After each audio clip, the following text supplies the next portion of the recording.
त्रिलोकी के भीतर दक्षिण की ओर पृथ्वी से नीचे जल के ऊपर स्थित इस दिशा में, दक्षिण दिशा में अग्निस्वात आदि पितृगण रहते हैं। अत्यंत एकाग्रता पूर्वक अपने वंशधरों के लिए मंगल कामना किया करते हैं। उधर ही नरक लोक है। भगवान सूर्य के पुत्र पितृराज भगवान यमराज अपने सेवकों के सहित वहां विराजमान है। ये त्रिभुवन का दंड विभाग है।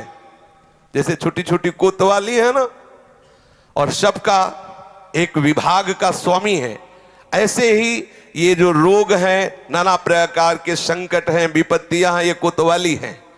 ये उसी दंड विभाग से आते हैं। और पूर्ण दंड विभाग यमपुरी है, जहां पूरा का पूरा हिसाब दिया जाता है। भगवान यमराज की आज्ञा होती है और पापी को वैसा एक सेकंड में निर्णय हो जाता है। वहां वकील की जरूरत नहीं होती। वहां एक सेकंड, इतने जीव रोज वहां लाइन लगी है।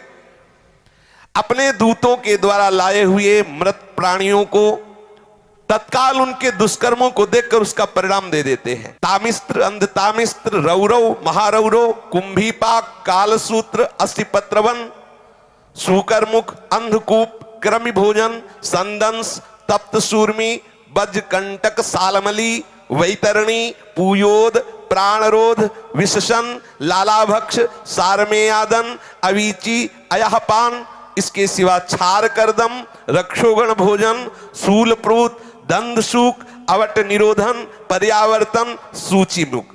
इस तरह से प्रधान 28 नरक हैं। जो पुरुष यहां दूसरे का धन, दूसरे की संतान का हरण कर लेता है और दूसरे की स्त्रियों को फुसला करके हरण कर लेता है, दूषित कर्म करता है, उससे अत्यंत भयानक यमदूत कालपाश में बांधकर बला तामिस्त्र नरक में गिरा देते हैं।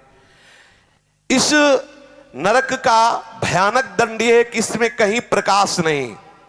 थोड़ी देर भावना करना, एकदम अंधकार ही अंधकार। ना तो इसमें किसी तरह का उसको आहार दिया जाता है, ना अन्न ना जल, और निरंतर यम के दूतों की केवल सेवा होती। इसे पीटो डंडे से, जैसे धोबी कपड़े को कूटता है, ऐसे कूटते रहो। अच्छा, वहां मरना है नहीं, ये हो कि भाई मर जाना तो 2-4 घंटे पिटाई होगी, मरना है नहीं।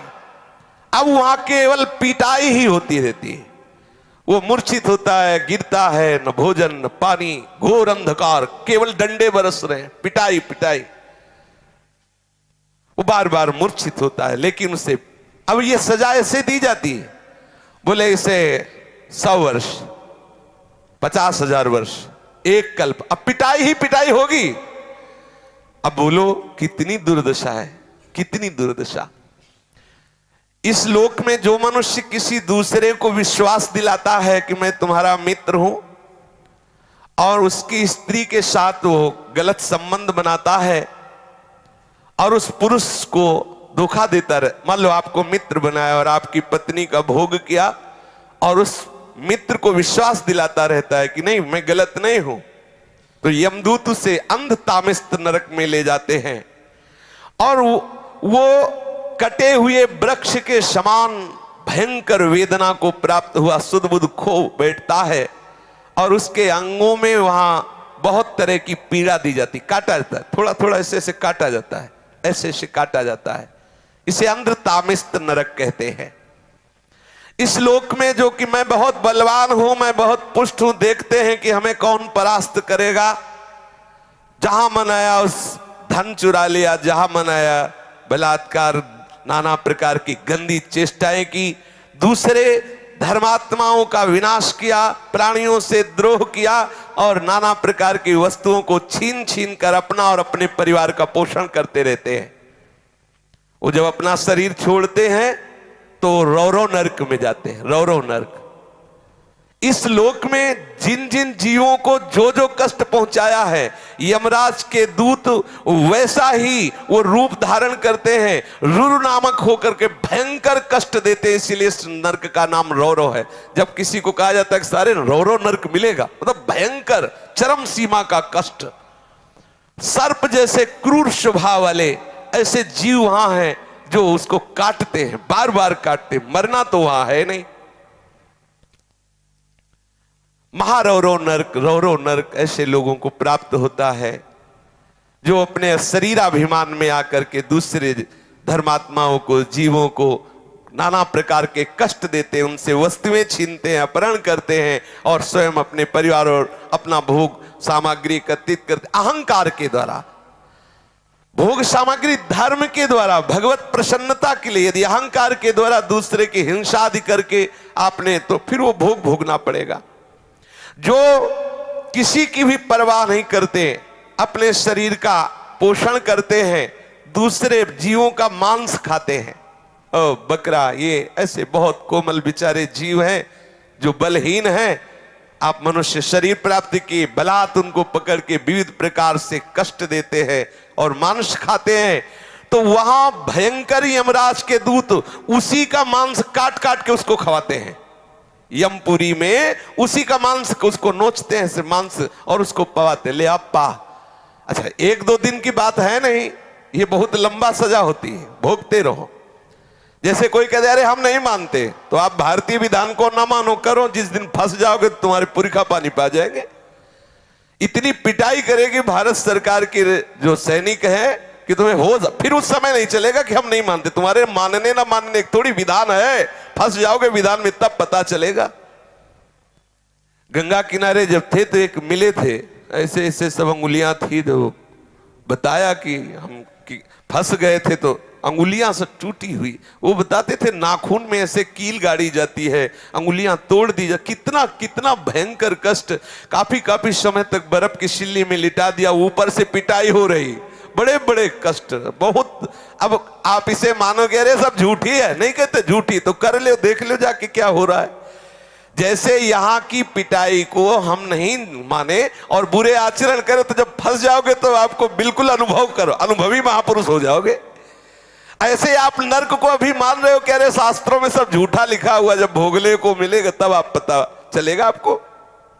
जो यहां दूसरे जीवों का कच्चा मांस नोच नोच करके उनको यमदूत उन्हीं को खवाते हैं, जो यहाँ के जीवों को काटते हैं। जो अपने पेट पालन के लिए, अपनी जिह्वा के लिए बोले अंडा खाओ, अंडा में कोई पाप नहीं है। सुन लो, खूब गौर से सुन लो, ध्यान से। आखिरकार उस अंडे को रखे रहो तो उसमें जीव निकलेगा कि नहीं निकलेगा? आप देखो, जीव निकलेगा ना। किसी भी अंडे को आप रख दो, वो अपने समय पे फूटेगा, उस पे जीव निकले। जीव है, जो जीव मनुष्य में है वही जीव उन पक्षियों में है, उन पशुओं में है, चींटी में है, उतना ही जीव है। जो उन पशुओं को भूनता है, रांधता है, नष्ट करता है। कैसे कैसे निर्दयी लोग, वो तड़प रहा है जी, उसको आग में ऐसे बांधे हुए है। किसके लिए? इस असेंद्री के लिए। अरे हृदयहीन राक्षस, तेरी दुर्गति होगी। शास्त्र कहता है उन हृदयहीन राक्षसों से गए बीते यमदूत उन्हें कुंभी पाक नरक में ले जाते हैं। जो ऐसे राक्षसों से गए बीते हैं उन कुंभी पाक नरक में ले जाते हैं। और फिर क्या करते जानते हो? खोलते हुए बड़े बड़े कड़ा है, जैसे पकौड़ी उबाली जाती है, उसमें डाल दिया। अब मरना है नहीं, मरना है नहीं, मरना हो तो चलो 2 मिनट में भुन गए ना, खूब खोलो, खेलो। अब हाँ, उसी में आग में, कढ़ाई में जो तेल पड़ा है, खूब खेलो आनंद से। कितने बोले? 1 कल्प तक। अब जलो उसी में। जो मनुष्य इस लोक में अपनी माता को गालियां देता है, माता को पीटता है, पिता को गालियां देता है, पिता को पीटता है, वैष्णव द्रोह करता है, वेदज्ञ जनों का विरोध करता है, शास्त्रों की निंदा करता है, उस पापी को यमदूत कालसूत्र नरक में ले जाते हैं। 10,000 योजन का घेरा है। 1 योजन का मतलब 4 कोस, 10,000 का मतलब कितना हुआ? 40,000 कोस की भूमि है। और वो तांबे की तरह है और आग से लाल है भूमि, पूरी भूमि लाल है। ऊपर से भयंकर प्रचंड सूर्य का ताप, नीचे से जलती हुई अग्नि, और ये 10,000 योजन का घेरा, वहां उसे छोड़ दिया जाता। दौड़ो, बस दौड़ते रहो। कितने दिन तक? कल्पों तक दौड़ते रहो, भुनो, लो आनंद। तुम्हें समय दिया गया है। भी पीछे सत्संग में बोला था कल या परसों कि 70 वर्ष, 80 वर्ष, 90 वर्ष जो चाहो कर लो, लेकिन इसका परिणाम तुम्हें भोगना पड़ेगा। ऐसा मत सोचो। आंख मूंद कबूतर बिल्ली को दे के आंख मूंद लेता है कि अरे कुछ नहीं, बिल्ली तो बिल्ली छोड़ देगी क्या, वो तो एक ही झपटा में उसे खा जाएगी। ऐसे ही तुम आंख मूंद लोगे, अरे सब शास्त्र ऐसे ही है, ऐसे नहीं है।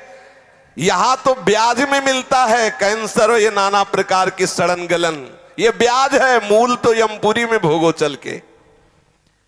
अब वो बेचारा इतनी लंबी भूमि में भागता रहता है, जलता रहता है, मरना है नहीं। बेचैनी बढ़ जाती है, छटपटाता है, लोटता है, खड़ा होता है, दौड़ता है, चीखता है, पुकारता है, कौन सुने। कितने दिन तक? बोले जितने उसके शरीर में रोम है उतने 1000 वर्ष तक उसमें रखा जाता है उसको, उतने 1000 वर्ष तक। इसको कहते हैं काल सूत्र नरक। जो पुरुष बिना आपत्ति